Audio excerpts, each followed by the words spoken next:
King of the road, trailer for sailoring. Je vais vous montrer ma technique pour se chauffer de façon intelligente. Alors, voici un chauffage radiant.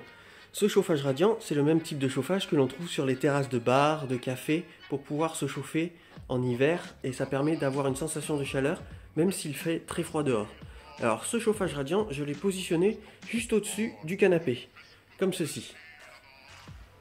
Hop, ça permet d'avoir chaud directement une fois qu'on est installé en dessous.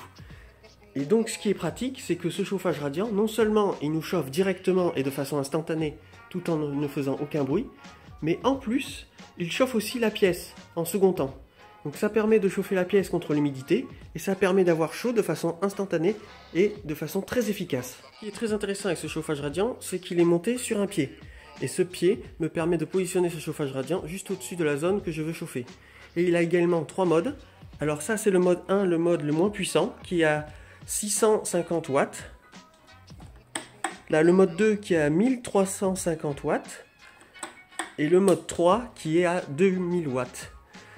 Donc voilà, ça permet d'adapter le chauffage en fonction de la température de la pièce. Il est si puissant que je m'en sers également comme sèche-linge. Il me suffit de positionner le linge à côté du chauffage radiant. Et la puissance de rayonnement permet de faire sécher le linge de façon très rapide.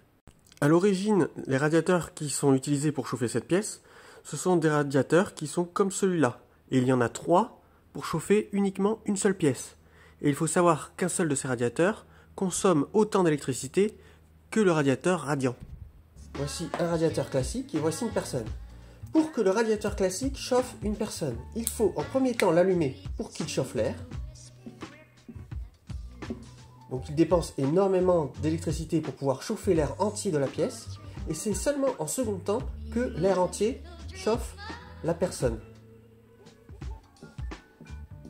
Alors qu'un chauffage radiant, lui, une fois qu'il est allumé, réchauffe directement la personne. Et c'est ensuite en second temps qu'il chauffe l'air ambiant. Ce qui permet que, à partir du moment où il est allumé, la moindre électricité dépensée nous réchauffe tout de suite. Et c'est seulement l'électricité qu'il y a en surplus qui chauffe la pièce. Et ça permet de faire énormément d'économies d'électricité. Ce sont toutes ces raisons qui m'ont fait choisir ce type de chauffage. Et bonus, on peut le trouver très facilement sur internet et pas cher. Voilà, j'espère que cette vidéo vous a intéressé. Je vous invite à vous abonner si vous voulez en voir d'autres. Et je vous dis à la prochaine. Allez, ciao!